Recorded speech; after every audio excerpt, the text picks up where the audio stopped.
Ju njohim me edicionin informativ të lajmeve. Kjo është Radio 7.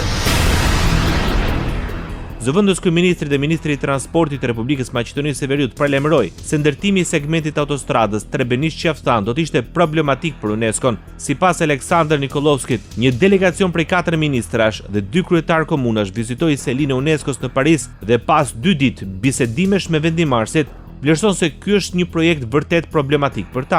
Jo vetëm që qyteti i Ohrit është i mbrojtur, por i gjithë liçeni i Ohrit në të dy anët e liçenit, si maqedonase ashtu edhe shqiptare, nuk do të rrezikoja statusin për hir të ndonjë projekti, tha Nikolovski. Pranoi se po shqyrtohen zgjidhje alternative si segmenti Modric-Struk-Qaftan.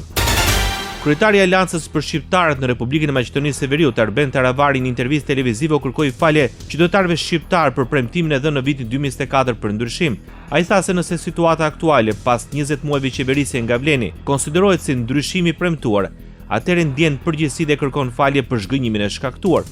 Nuk ishte ndryshim, por thjesht një zhgënjim i madh, domethënë një diskreditim, një degradim i komplet statusit të shqiptarëve në Maqedoninë e Veriut, deklaroi Arben Taravari. Rajoni. Kreu i Komisionit Qendror të Zgjedhjeve në Shqipëri kërkon përmirësim të kuadrit ligjor për sa i përket financimit të partive politike. Në tryezën e thirrur nga partitë, Ilirian Celibashi u shpreh se problemi është transparenca dhe fakti që partitë nuk publikojnë në mënyrë proaktive, duke pamundsuar aksesin e publikut të dhëna. Analiza e praktikës së zbatimit të këtij legjislacioni, si dhe vlerësimet e vetë institucioneve tona tregojnë se ky kuadër ka përshllëqe, paqartësi dhe dobësi serioze e për këtë shkak kërkohet ndërhyrje e menjëhershme dhe e gjerë. Ishte Ilirian Celibashi.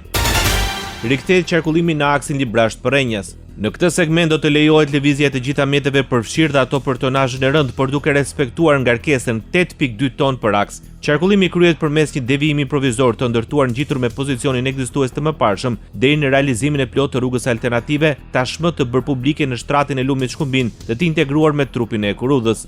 Segmenti funksionon me sinjalistik kantieri dhe do të qëndrojë pa asfaltuar deri në stabilizimin e shtresave. Radio 7, zëri pozitiv i qytetit. Lëvizja vetëvendosje vijon të jetë në kërkim të 80 votave për zgjedhjen e presidentit të ri të Republikës Kosovës. Kryetari i grupit parlamentar deklaroi se nënshkrimet për kandidatin për president do të mblidhen në momentin kur shumica të jetë e gatshme të procedojë me votimin. Është vërtet që teknikisht lëvizja vetëvendosje mund të ketë nënshkrimet për 2 kandidat, ndërkohë që deputetët e kuvendit teknikisht mund të kenë nënshkrimet për 4 kandidat. Dhe ne jemi të interesuar që nënshkrimet tona të jenë në funksion të zgjedhjes së kandidates e cila do të votohet edhe do të merr votat, gjithsesi do të siguroj pjesëmarrjen e më shumë se 80 deputetëve në kuvend. Sipas Arbëria Nagavsit, takimet e kryeministit Albin Kurti me partitë opozitare janë intensive për fshirje diskutimet me kryetarin e Lidhjes Demokratike të Kosovës Lumir Abdigjiku me qëllim shmangjen e zgjedhjeve të parakohshme.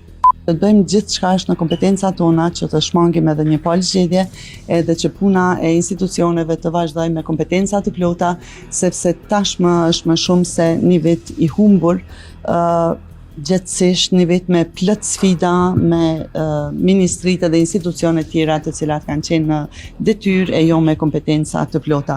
Nagavsi u shpreh se Kurti, në cilësinë e kryeministrit dhe kryetarit të partisë, po bën përpjekje që brenda afatit kushtetues të zgjidhet presidenti apo presidentja dhe të shmanget një proces i ri zgjedhor.